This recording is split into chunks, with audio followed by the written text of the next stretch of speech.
Okay. All I gotta say is, what size are those?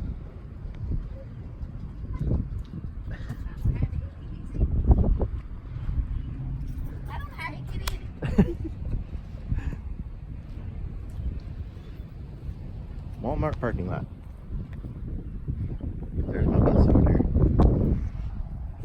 Way bigger wheels than I got on my bus.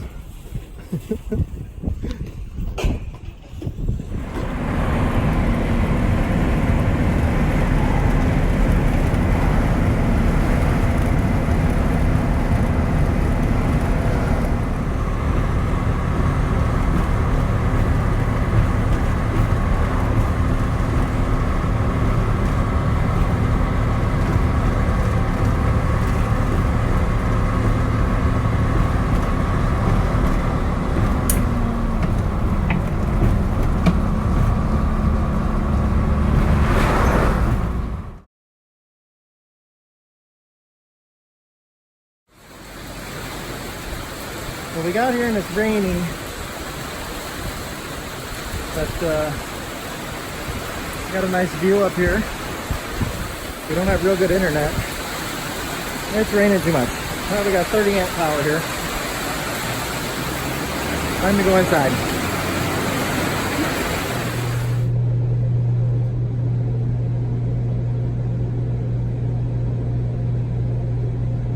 Did it kick on there?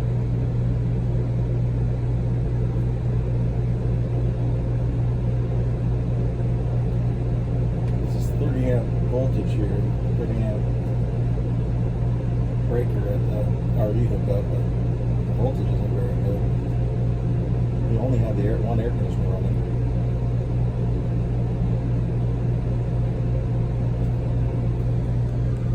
That's it.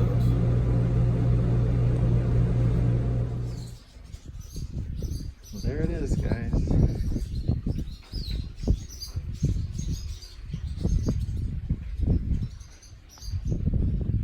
It's a big one. I don't know if the video is going to do it justice.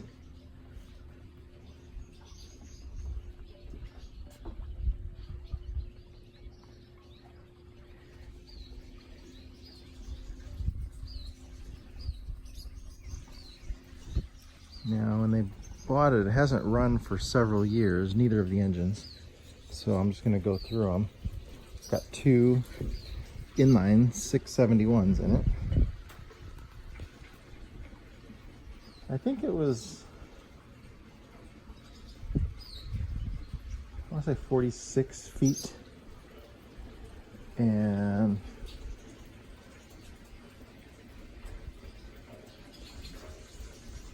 it's pretty wide too. I don't know the measurements on it. Like 14 feet maybe. Maybe more. I don't want to be wrong. But it's really tall.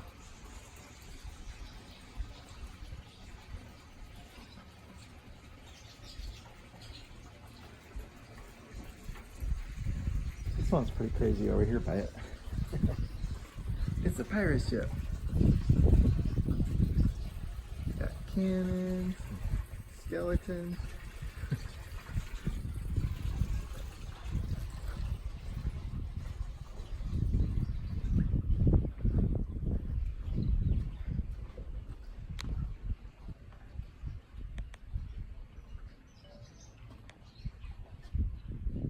That's pretty crazy.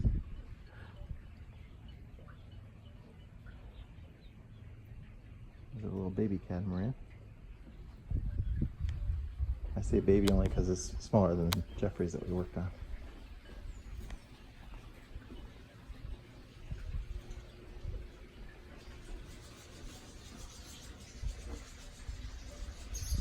So I don't think we're going to get started until tomorrow. It's late in the day today.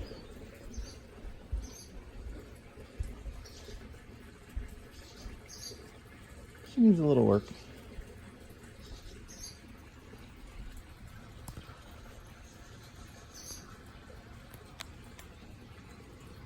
I'll get a good shot.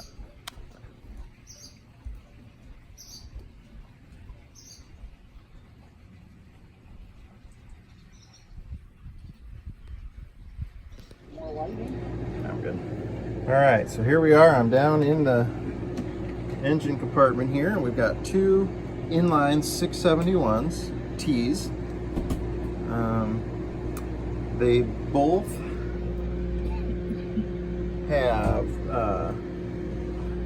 have not been run in a few years, so we're going to see if we can get them going here. It says M95 injectors, and they're rated at 450 horsepower each.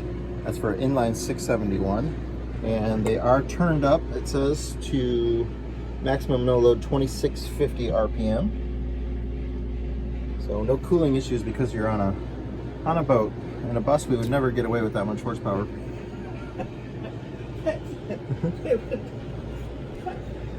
You'd have to run them in the winter. Yeah, that would be about it. With extra fans hanging on it. One of these is supposed to have been rebuilt recently, but by looking at them, it's not obvious which one. So we'll see as we get into it. Okay, so I have the valve cover off here on the port side engine, correct? Port, yes? Yep. This is port. And the entire rack is just seized. It's stuck in the full fuel position. So had she tried starting this, it would have definitely run away. So we have here,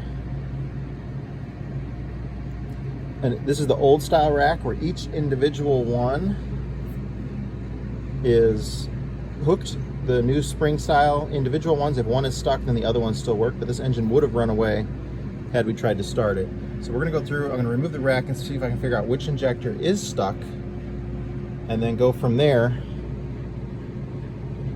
and start pulling injectors and see if they can be saved or not. I carry some spare injectors with me, but not this size. These are M95s, if that's what's labeled on the engine, and that's a marine injector that I don't typically carry. That's much larger.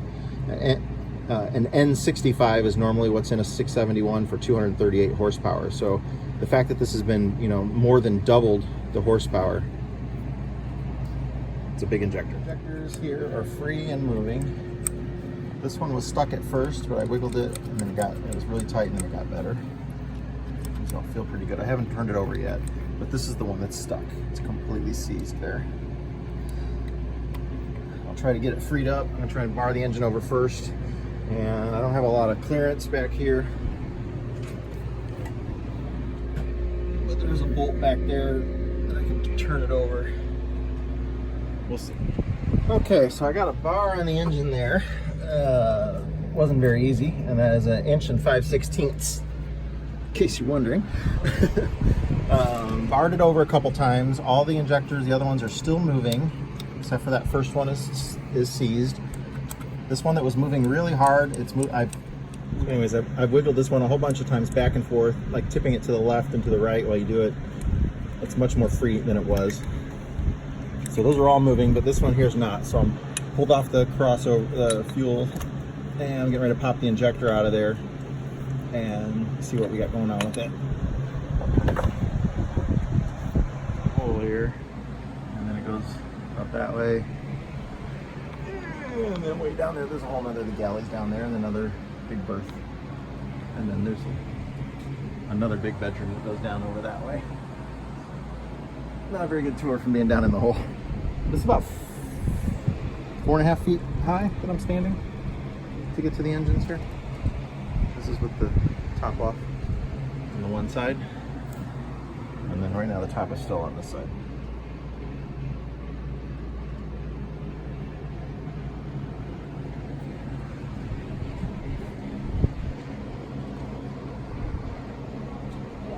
So those are the individual geared teeth for the injector that came out of it once we got it apart. So it's no good. And these are M15s, not 95s, like it was identified on the valve cover. It said M95, I believe, is the number that it said on the valve cover.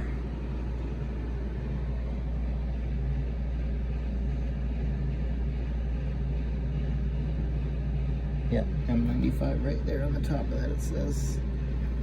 And these are M15, so it's even more horsepower than that. So we're on the starboard side engine now. Took the valve cover off, and this rack is giving me full movement.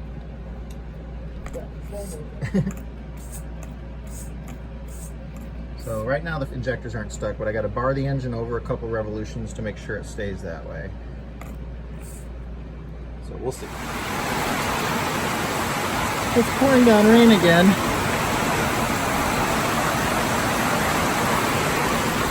And my bus is like a mile away. At least it's covered for this part.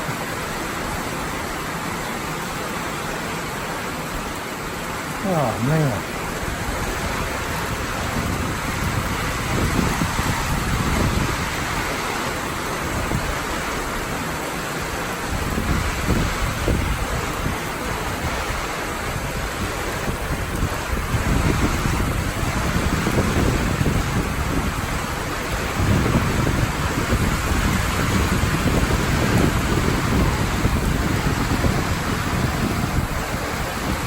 I'm soaked and I'm under a roof.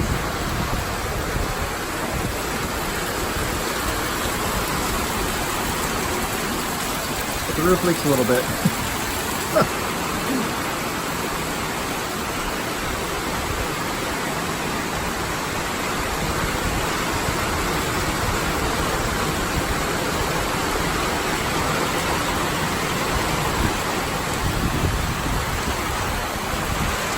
There's my bus. Can you see it?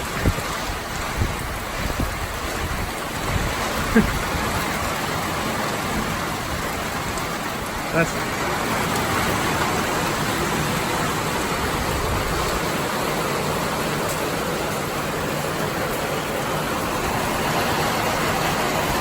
at least it's not hailing.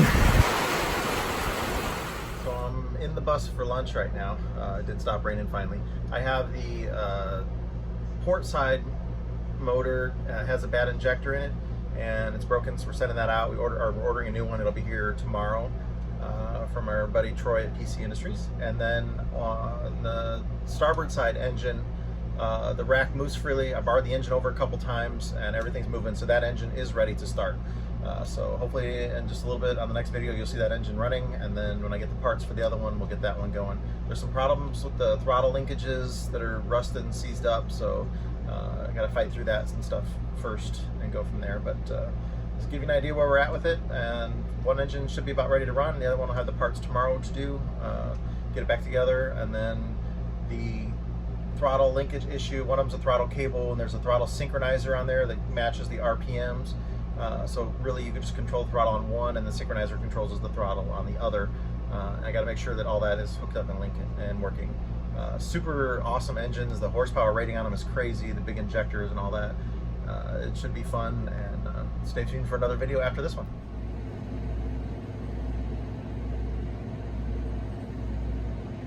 Okay, so that throttle linkage is working and moving. It was disconnected. When I got here, this was off.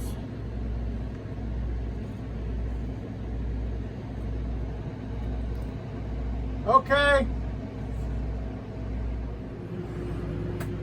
Okay.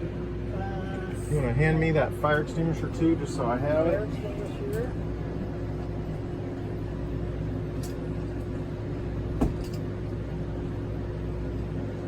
Which one is which?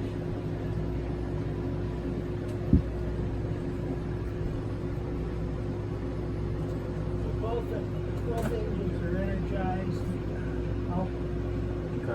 To start with. So I just want it to turn over for like 1 second. I just want to make sure that it does work. Okay. 1001. Yeah.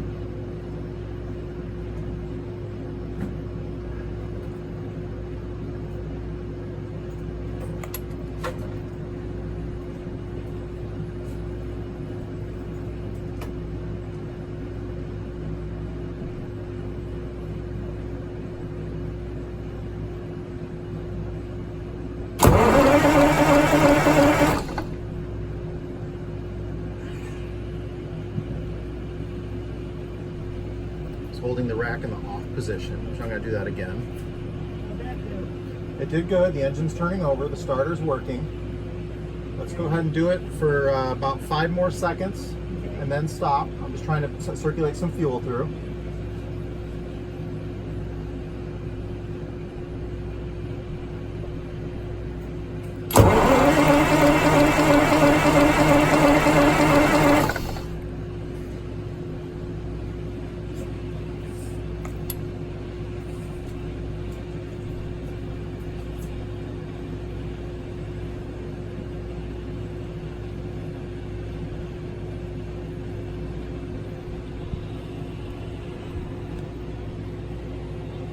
gonna check it over for some leaks real quick.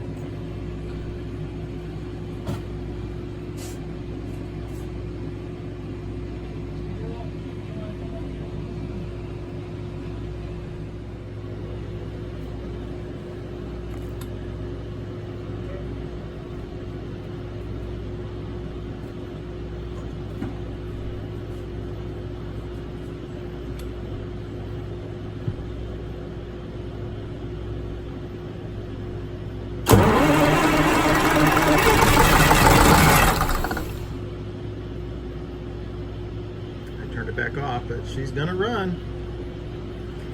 Just want to make sure I got full control down here before I let this thing go. Real start, hopefully. I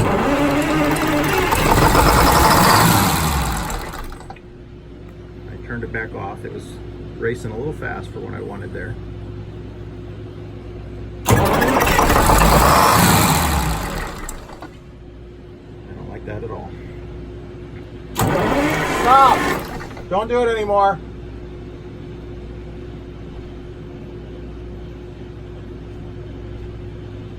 Okay, don't do it anymore. Oh. Found a problem? No, the governor's spring is probably stuck. It's not. It didn't bring it back down to an idle. It was going much faster RPM than it should have been. So yeah, don't touch that again for a little while. All right, so I thought it tried to run away, but really what happened is Pam had the engine set to full throttle. So when she started it, I had to pull it to the off position. Okay, so I started taking the governor apart. I'm not familiar with this specific throttle linkage that's on here. You know, normally the throttle linkage is on top of the governor on the buses. This is something a little different. But in Pam's defense, this is a new boat to her. So when she went to start it, she has the throttle levers in the full position. This is actually off. So when we tried to start it earlier, this was all the way back, and all the way back that's full fuel. So I thought it was trying to run away. Every time I would let go of this, it wouldn't go to idle. It would just race way to hell up. And then I kept dialing it back down. It would race up. It wasn't going to an idle position. Well, that's because it was in full throttle. So a heart attack later and some heart medication, I should be good. We'll try and start this thing again. Get your annual stress test. But that definitely gets your blood pumping when that happens. So I got it all put back together here. The shutdown should work. Yeah, the rack is in a much better position now too, fuel-wise. When this is back, you can see it dials it in much higher fuel. But luckily I had the vice grips on there because that let me bring it down to shut it down. That's why you always want to start with vice grips on that fuel rack. The click that I heard was this charger turn on, and that needle was pegged out way beyond 30 a minute ago, but it's coming down, so it's just charging the battery. So I heard something, a real loud click. I just wanted to make sure that it was something normal. But we'll let that charge your batteries back up for a minute. Okay, let's go ahead and start it.